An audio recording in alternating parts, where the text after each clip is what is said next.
Bismillahirrahmanirrahim. Assalamu alaikum dear students. Today we are going to start New Oxford Modern English Book 1. As you know हमने previous lesson में Book 1 का Unit 1 किया था Anwar's Dream, उसकी reading और translation की थी. आज हम इसके एक्सरसाइज की तरफ मूव करते हैं. सबसे पहले हमारे पास है आंसर द फॉलोइंग क्वेश्चंस. ठीक है, क्वेश्चंस है वेयर इज़ अनवर. इनके मैंने जो आंसर हैं वो एक नोटबुक पे राइट डाउन कर लिए हैं, वहाँ से मैं आपको रीड करके बताती जाती हूँ. सबसे पहला क्वेश्चन हमारे पास क्या था, where is Anwar. Anwar in his garden, वो कहाँ पे है, इन हिज गार्डन, अपने बाग में. सेकंड क्वेश्चन हमारे पास है what is Anwar counting. Anwar क्या काउंट कर रहा होता है, Anwar is counting ants. Third number पे हमारे पास क्वेश्चन था where are the ants. They are climbing on a dead tree, वो एक सूखे दरख्त पर चढ़ रही होती है. मैं आपको पिक्चर्स में भी दिखा देती हूँ. ये देखें सेकंड नंबर पे पिक्चर्स में वो फिंगर की मदद से पॉइंट आउट कर आंट्स जो है वो कहाँ पे क्लाइंब कर रही हैं, सूखे दरख्त पर.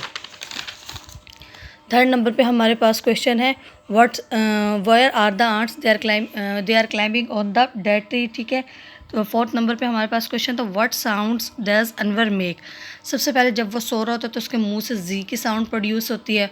फिर जब एक ब्रांच से नीचे गिरता है तो फिर आउच आउच आउच की साउंड प्रोड्यूस होती है. और जब वो उसे आंट्स बाइट करती हैं तब उसकी जो साउंड होती है वो कौन सी प्रोड्यूस होती है, ओह ओह ओह. ठीक है, फिर लास्ट पे क्वेश्चन है कि what happens to Anwar. Anwar के साथ क्या होता है. ही फॉल्स अस्लीप, क्योंकि गर्मियों के दिन होते हैं. ही फॉल्स अस्लीप, वो सो जाता है. एंड हैज़ अ ड्रीम, और ख्वाब देखता है. देन ही वेक्स अप, वो जाग जाता है. बिकॉज आंट्स आर बाइटिंग, चूटियाँ जो वो उसे काट रही होती है. अब उन्होंने कहा नेक्स्ट देखें कि ऊपर वाला पार्ट जो हमने क्वेश्चंस का कर लिया पार्ट 1. अब सेकंड पे देखो उन्होंने कहा talk about the following with your teacher before answering, के इन क्वेश्चंस के बारे में अपने टीचर से बात करना इनका आंसर देने के पहले. Why does Anwar go to sleep, why does Anwar go to sleep, कि अनवर सोने के लिए क्यों चला जाता है. देखो अमूमन गर्मियों के दिन होते हैं जब हम लोगों को नींद आती है तो हम लोग क्या करते हैं, सोने के लिए चले जाते हैं. तो वो भी क्या होता है, it is a hot day, that is why Anwar goes to sleep. Anwar जो है वो सोने के लिए चला जाता है. ठीक है, सेकंड पे उन्होंने क्वेश्चन पूछा कि when do you go to sleep, आप कब सोने के लिए जाते हैं. ये एक जनरल सा क्वेश्चन है, यहाँ पे अपने अकॉर्डिंग लिखना है टाइम कि आप कब किस वक्त सोने के लिए जाते हैं. अगर मॉर्निंग में जाते हैं तो एट मॉर्निंग नाइट जो भी है. ठीक है, what does Anwar dream about, Anwar क्या ड्रीम देख रहा होता है. Anwar is dreaming, Anwar dreams about making a present for his mother. ठीक है, अपनी अम्मी के बारे अपनी अम्मी के लिए तोहफ़ा बनाने के बारे में ख्वाब देख रहा होता है. अब उन्होंने कहा read this sentences allowed, in sentence को ऊंची आवाज़ में पढ़ना है.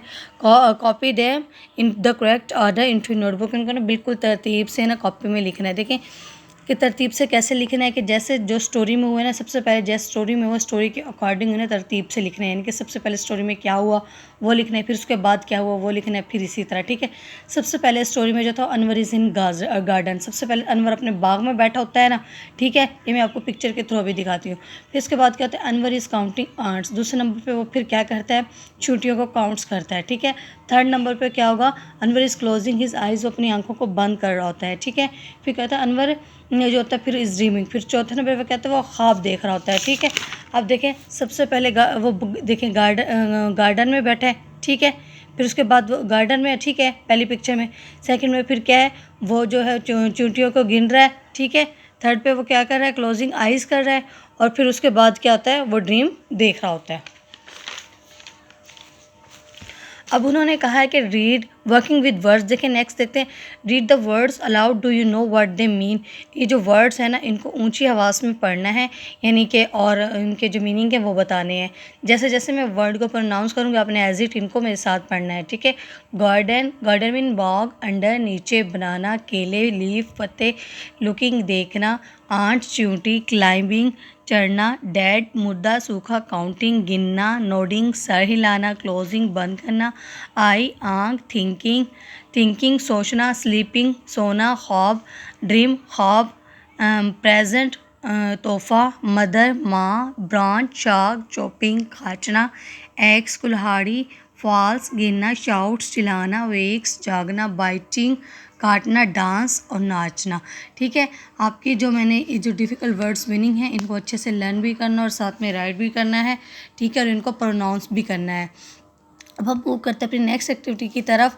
अब उन्होंने कहा read the words again, in words को दोबारा पढ़ना है. और वही आपको बता दिया मैंने आपको कि इनको नोटबुक पे क्या करना है, राइट डाउन करना है. उनको जो स्पेलिंग्स है वो करेक्टली स्पेल करने हैं. ठीक है, अब यूजिंग ए और एन हम पढ़ेंगे.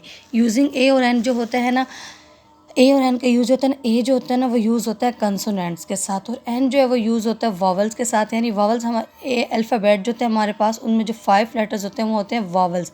ए ई आई ओ यू जो होते हैं वो क्या होते हैं, वॉवल्स होते हैं। हम ए ई आई ओ जिन वर्ड के स्टार्ट में होगा उसके साथ हम एन यूज़ करते हैं, और जिनके साथ में ए ई आई ओ यू के अलावा कोई भी लेटर होता है उसके साथ हम क्या यूज़ करते हैं, आ यूज़ करते हैं। जैसे फॉर एग्जांपल उन्होंने नीचे दिया कि बास्केट, टोकरी है ना, बास्केट का जो फर्स्ट लेटर है बी वो क्या है, कंसोनेंट है, तो उसके साथ उन्होंने क्या यूज़ किया, आ। ठीक है, अब एग, एग का जो फर्स्ट लेटर है वो है वॉवल, सो उसके साथ क्या यूज़ किया, एन। ठीक है, इस तरह प्रेजेंट का फर्स्ट लेटर जो है वो क्या है, पी, वो क्या है, कंसोनेंट, तो उसके साथ आ। ठीक है, इसी तरह एक्स का फर्स्ट लेटर जो है वो वॉवल है यानी कि ए है, सो इसके साथ क्या यूज़ किया है, एन। ठीक है, उन्होंने क्या नीचे नोट लिखा हो कि ए और जो एन है वो चीज़ों के साथ कभी भी यूज़ नहीं करते। ठीक है, अब इन्होंने ये लिखा पड़ा देखो कि copy the words from exercise B1। उन्होंने कहा कॉपी पे एक्सरसाइज जो B1 है ना ये वाली, इसको लिखना है कैसे, कि जिसके साथ जिन चीज़ों के साथ आ यूज़ हो आ यूज़ करना है, और एन जो है ये, और जिनके साथ एन यूज़ करना हो वो एन यूज़ करना है। ये एक्टिविटी आपने खुद से करनी है। कैसे, फॉर एग्जांपल एक दो मैं आपको बता देती हूँ। यहाँ से गार्डन जो है बाग है, बाग के साथ जब जैसे फर्स्ट लेटर जो है वो क्या है, जी है, क्या है, जी। जी जो है वो क्या है, कंसोनेंट है, तो उसके साथ आ यूज़ होगा। ठीक है, इसी तरह एक्स जो है वो कुल्हाड़ी है, इसके साथ फर्स्ट लेटर क्या है, वॉवल है, तो क्या यूज़ होगा, एन। ठीक है, अब देखें बच्चों, अब उन्होंने क्या, लिसन, अब नेक्स्ट देखें, listen to the words and repeat them aloud, के इन वर्ड्स को ना आपने सुनना है और दोबारा फिर क्या करना है, ऊंची आवाज़ में रिपीट करना है। यानी कि जैसे जैसे मैं वर्ड्स को पढ़ूंगा आपने दोबारा रिपीट करके बड़ी ऊंची आवाज़ से इनको पढ़ना है। से द वॉवल साउंड केयरफुल, और वॉवल साउंड उनको करना। अब बैग, बैग, हैट, रेट, इसमें वॉवल साउंड जो है वो क्या है, ए है, तो यहाँ पे क्या आएगा, टैप। ठीक है, टैप, और क्या आएगा, मैन। ठीक है, इसी तरह लेग, बेड, रेड, इसमें जो वॉवल साउंड है वो है ई। ठीक है, वो मैंने आपके आसानी के लिए लिख दिए गए, 10 पेन। इसी तरह आपने यहाँ से ढूंढ के यहाँ से इस तरह इनके जो वॉवल साउंड है आई की है, फिर आई वाले लिखने हैं, इस तरह ओ, फिर ओ वाले। ठीक है, कप यानी कि यू, फिर यू वाले वॉवल साउंड जो आपने लिखने हैं यहाँ पे। हम नेक्स्ट देखिए एक्टिविटी देखिए बच्चों, उनके read the following words then draw faces to show them. उन्होंने कहा यहाँ पे जो नीचे दिए गए वर्ड्स हैं इनको पढ़ना है। जैसे सबसे पहला वर्ड हमारे पास है हैप्पी। ठीक है, इनके हैप्पी फेस जैसे मैंने बना दी, यहाँ पे आपने प्यारे से अच्छे से फेस जो है ड्रा करने हैं, हैप्पी फेस वाले यानी कि अच्छे मूड वाले। फिर सेकंड नंबर पे उदास जो सैड है उसका फेस ड्रा कर देना है, फिर एंग्री का। ठीक है, और इस तरह मी यानी कि इस वक्त जो आपका जो भी है मूड जैसा भी हो आपने उस तरह का जो है वो फेस ड्रा कर देना है। ठीक है, I hope so dear students, आज की एक्सरसाइज आपको समझ आई होगी। नेक्स्ट इंशाल्लाह हम लोग कल कंटिन्यू करेंगे।